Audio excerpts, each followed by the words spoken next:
첫 번째 큐브 속 사건, 큐브 함께 보시죠.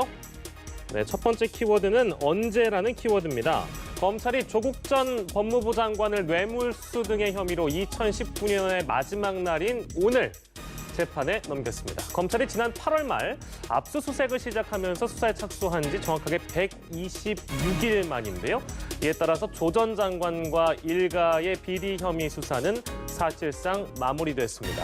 여러 가지 사건들 두 분과 관련 내용 짚어보도록 하겠습니다. 전지현 변호사, 허금탁 변호사 자리하셨습니다. 어서 오십시오. 안녕하세요. 예, 안녕하세요. 오늘이 이제 12월 31일입니다. 2019년의 마지막 날인데 제가 말씀드린 것처럼 오늘 이제 조국 전 법무부 장관이 가족 관련 비리와 관련해서 재판에 넘어갔네요. 근데 왜 불구속 기소하는 방향으로 결정을 내린 것일까? 여기에 이제 질문이 뒤따르고 있는 상황인데 전지현 변호사께서는 어떻게 보시는지요? 그러니까 왜 구속 기소가 아니냐, 불구속 기소냐 이 얘기시잖아요. 지금 왜 저번에 그 조국 장관 영장 심사 있었잖아요. 며칠 전에 유재수 무마건 관련해가지고 그때 이제 재판부에서 뭐라 그랬냐면은 부인이 구속돼 있는 상황에서 남편까지 부부를 동시 구속시킬 정도로 죄질이 중대하지 않다 그런 얘기를 했었단 말이에요. 그러니까 조국 장관에 대해서 구속 기소를 하기 위해서는 적어도 정경심 교수의 혐의를 뛰어넘는 뭔가가 나왔어야 되는 거란 말이에요. 근데 지금 이 사건과 관련해가지고 처음에는 뭐라 그랬냐면은 100억대 뇌물수수 얘기도 나왔고 웰스 C&D 광급공사 수주와 관련해가지고 민정수석의 권한을 남용한 것이 아니냐 여기까지 확대됐었는데 이번에 검찰이 기소했다는 혐의를 보면은 사실 좀 용두사미격이거든요. 뭐가 별로 안 나왔어요. 딸이 장학금 받은 것과 관련해서 뇌물죄로 기소했다는 것과 공직자윤리법 그다음에 입시비리 그 정도란 말이에요. 이 정도 가지고는 구속영장을 청구해도 발부되기가 쉽지가 않죠. 그러니까 불구속 기소하는 방향으로 가닥을 잡은 것으로 보입니다. 네, 같은 의견이십니까? 허금탁 변호사께서는 이 불구속 기소권에 대해서 어떻게 보고 계세요? 예, 정 변호사님 말씀하신 거하고 대동소이한데요.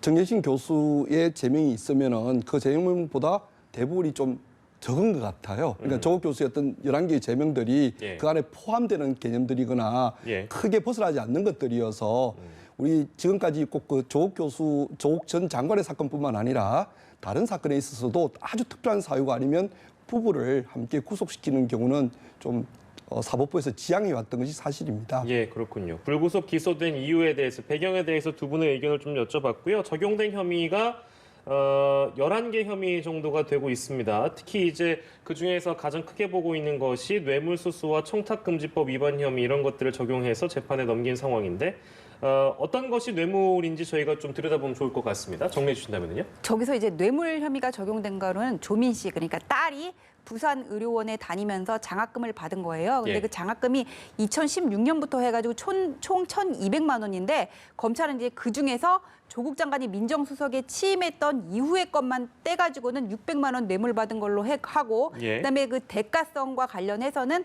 지도 교수가 부산의료원장에 임명되는 것과 관련해가지고 모종의 청탁과 어떤 뭐 수수가 있었다 지금 그렇게 본 것으로 보이거든요.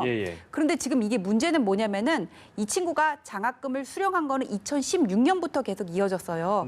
2016년은 지난 정권이란 말이에요. 그다음에 부산의료원장의 임명은 민정수석이 뭐 어떤 공무원의 임명이라든지 감찰과 관련해가지고 포괄적 직무 권한을 가진 것은 맞지만 일단 오거돈 부산시장의 권한이란 말이에요.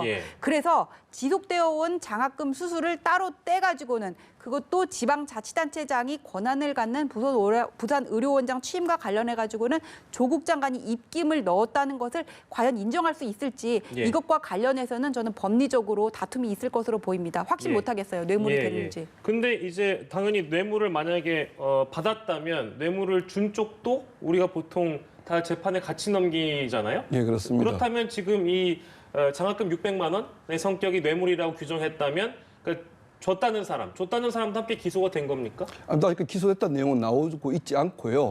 이게 사실은 말씀하신 것처럼 뇌물 준 사람이 있으니까 받은 사람이 있는 거 아니겠습니까? 근데 거기에 대한 수사 내용은 전혀 나오고 있지 않습니다.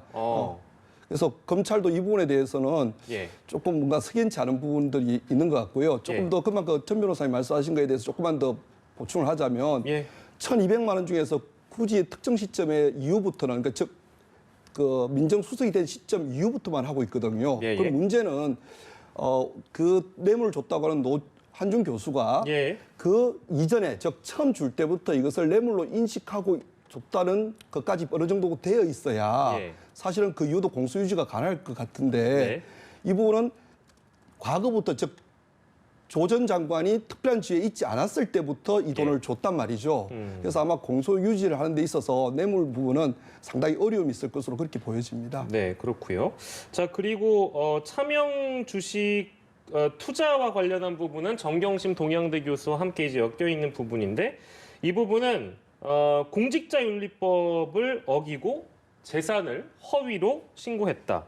이거에 대한 근거도 또 검찰이 제시한 게 있습니까? 네, 이 공직자윤리법 위반은 무슨 얘기냐면은 왜 압수수색 과정에서 정경심 교수 동생 집에서 WFM 주식 12만 주가 실물로 발견이 됐어요. 그게 네. 뭐 5억, 6억 원 상당의 규모라고 얘기를 하고 그 전에 이제 정경심 교수가 동생한테 이렇게 돈이 넘어간 그게 있다는 말이에요. 그래서 검찰에서는 이거를 정경심 교수 실질 소유는 정경심 교수가 가진 차명 주식으로 판단을 했고 예. 공직자윤리법에 그렇다면은 공무원의 가족이 이런 차명 주식을 가지고 있는 경우에는 공직자윤리법상 어떻게 해야 되냐면은 백지신탁심사위원회에다 신고를 하고 이게 과연 직무 관련성이 있는지를 판단을 받아야 되거든요. 예. 근데 조국 장관이 이 부분에 대해서 감추고 허위로 있는데 없는 것처럼 그렇게 신고를 했다. 지금 그 얘기를 하고 있는 거예요. 그것과 예. 관련해서 공직자윤리법 위반이다. 지금 이렇게 판단을 한 건데 다만 저것과 관련해 가지고는 그 법정형이 얼마 안 되거든요. 예. 그리고 백지신탁하지 않은 것 자체는 또 내 주식이 아니면 포함이 안 돼요. 그래서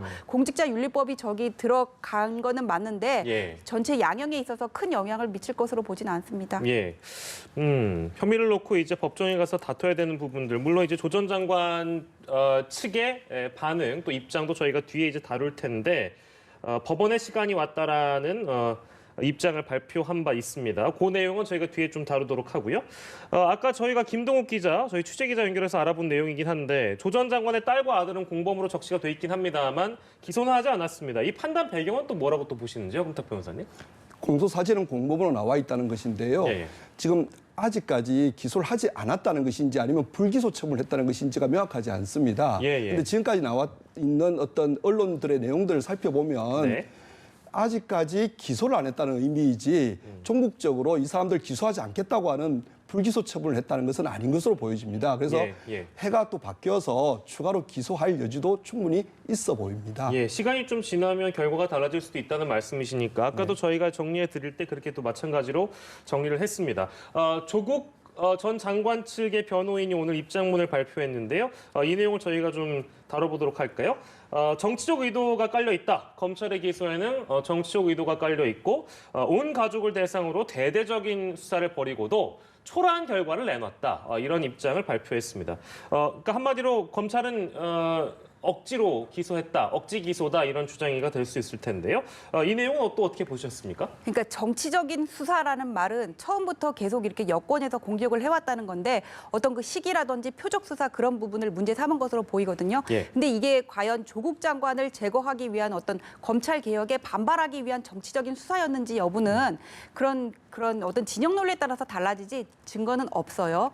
그다음에 이 기소와 관련해 가지고는 초라하다. 처음에 이렇게 언론에 보도된 것만큼 어떤 그 수십억대 뇌물이라든지 아니면 민정수석으로서의 직권을 남용했다. 그런 부분은 들어가 있지 않으니까는 초라한 기소다. 그런 말은 할 수 있겠지만은 억지 기소다. 이 말에는 동의를 할 수 없습니다. 왜냐하면 억지 기소라면 지금 검찰의 공소장에 기재된 부분이 다 허위여야 되거든요. 그런데 지금 이렇게 우리가 뭐 어떤 보도에 나온 거를 가지고 판단을 해본다면은 뇌물죄와 관련해 가지고 법리상 다툼은 있을지언정 일단 장학금을 받은 거는 맞고 영향을 미칠 가능성도 있는 거거든요. 그다음에 증거 인멸과 관련해서도 조국 장관이 만한 그런 사정을 알면서 최성해 총장하고도 전화를 했다는 거 아니에요. 알면서도 어떤 이렇게 인멸에 가담을 했고 그리고 또 PB한테 무슨 뭐 아내를 도와줘서 고맙다 이런 말도 했다는 거 아니에요. 이런 뭐 정황들을 볼 때 이것이 사실일 가능성도 있어요. 증거 인멸도. 그다음에 입시 비리와 관련해서도 공익인권법센터에서 인턴 업무를 한 거는 아버지가 어쨌거나 교수로 있는 학교였단 말이에요. 그러니까 조국 장관이 개입했을 가능성도 있는 상황에서 그런 상상에 기초한 억지 기소다 이렇게 얘기하는 거는 그냥 변호인으로서의 발언이다. 그렇게 보시면 될 것 같습니다. 예, 알겠습니다. 검찰의 시간이 끝나고 법원의 시간이 시작됐다. 조국 전 장관의 변호를 맡고 있는 김칠준 변호사의 입장문 내용 저희가 좀 보고 있는데요. 내용이 좀 중복될 수도 있겠습니다만 전지현 변호사께서는 이제 차후에 밝혀질 여러 가지 의혹들 재판에서 마찬가지로 다뤄질 텐데요. 허금탁 변호사께서 보시기에 이제 법정으로 가게 되면 치열하게 이제 법정 공방을 하지 않겠습니까? 네. 주요 쟁점들 마지막으로 좀 정리해 주신다면 어떤 것들이 가장 크게 쟁점이 될까요? 일단 공무원과 관련해서는 공직 관련해서는 뇌물죄 부분인데요. 그게 과연 대가성이 있었는지 그리고 인식이 있었는지가 중요할 것 같고요. 예. 그리고 지금 그 차명 주식과 관련해서는 네.